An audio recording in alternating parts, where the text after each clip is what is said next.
Rock Stratolaunch akan meluncurkan Talon A pada penerbangan hipersonik pertama. Dalam mitologi Timur Tengah, Rock adalah burung besar, cukup kuat untuk membawa gajah dengan cakarnya. Pesawat Rock raksasa milik Stratolaunch, dinamai berdasarkan nama makhluk mirip Griffin tersebut, dapat membawa muatan sebanyak 500.000 pon, setara dengan lebih dari 33 ekor gajah besar.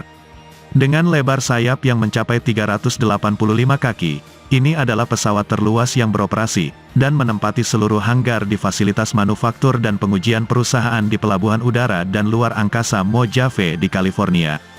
Anda sebenarnya harus mengeluarkan pesawat dari hanggar untuk melihat keseluruhan pesawat. Wakil Presiden Senior Bidang Teknik Stratolaunch Aaron Kasebir mengatakan kepada C4ISRNET dalam sebuah wawancara selama kunjungan baru-baru ini ke lokasi tersebut. Visi awal Stratolaunch untuk Rock adalah sebagai platform peluncuran luar angkasa. Pesawat tersebut, terdiri dari dua badan pesawat Boeing 747, akan menerbangkan roket kecil ke ketinggian yang kemudian akan lepas landas ke orbit. Pada tahun 2019, perusahaan ini mengubah arah dan memfokuskan kembali perhatiannya pada misi baru, pengujian penerbangan hipersonik. Perusahaan sekarang sedang mempersiapkan Rock untuk membawa pesawat uji hipersonik Talon A untuk penerbangan hipersonik pertamanya, atau Mach 5, kemungkinan sebelum akhir tahun. Meskipun Talon A akan turun ke laut setelah penerbangan pertama tersebut, perusahaan tersebut mengincar misi kedua pada awal tahun 2024 di mana sistem tersebut akan mencapai kecepatan hipersonik dan mendarat di landasan pacu. Implikasi dari keberhasilan kampanye uji coba Talon A sangat signifikan bagi upaya hipersonik Departemen Pertahanan, yang berfokus pada pengembangan dan penggunaan senjata berkecepatan tinggi serta pertahanan terhadap sistem serupa yang sedang dibangun oleh Tiongkok dan Rusia.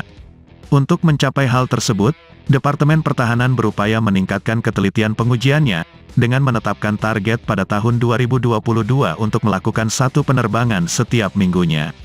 Saat ini, sebagian besar program hipersonik hanya melakukan beberapa uji coba setiap tahunnya.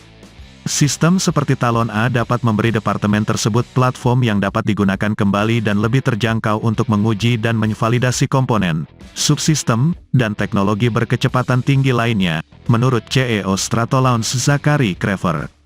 Bagaimana Anda benar-benar menunjukkan bahwa teknologi penting Anda, instrumentasi Anda, material Anda benar-benar berfungsi di lingkungan penerbangan?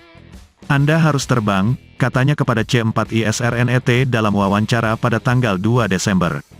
Pentingnya kami dan penerbangan pertama kami benar-benar menunjukkan, bahwa sekarang ada kemampuan hipersonik terjangkau yang mulai online dan akan menghasilkan sejumlah besar data penerbangan baru yang dapat digunakan di seluruh komunitas Departemen Pertahanan. Saat Stratolaunch berupaya mencapai irama uji penerbangan sebulan sekali, dia berharap departemen tersebut dapat segera melihat dampak dari pengurangan biaya tersebut. Menjelang misi hipersonik pertamanya, para insinyur dan awak penerbangan STRATOLAUNCH telah mempersiapkan Rock dan Talon A melalui serangkaian uji darat dan penerbangan. Pada bulan Mei, kendaraan awal Talon A, yang dijuluki T-0, melakukan apa yang disebut uji jatuh dengan melepaskannya dari Rock dan meluncur ke titik tujuan tertentu. Pada akhir November, perusahaan melakukan uji taksi di mana Talon A dikawinkan dengan tiang besar Rock.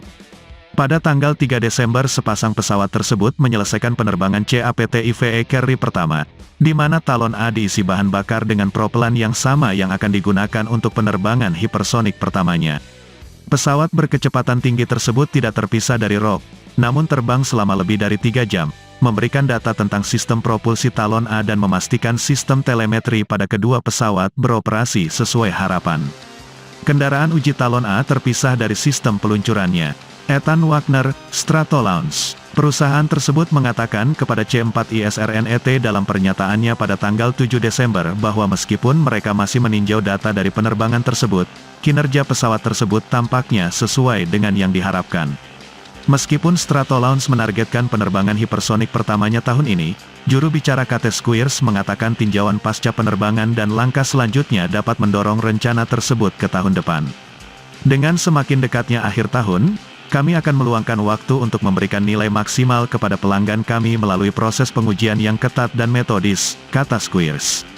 Memastikan serangkaian langkah selanjutnya yang ketat dapat mengubah penerbangan bertenaga kami ke tahun 2024.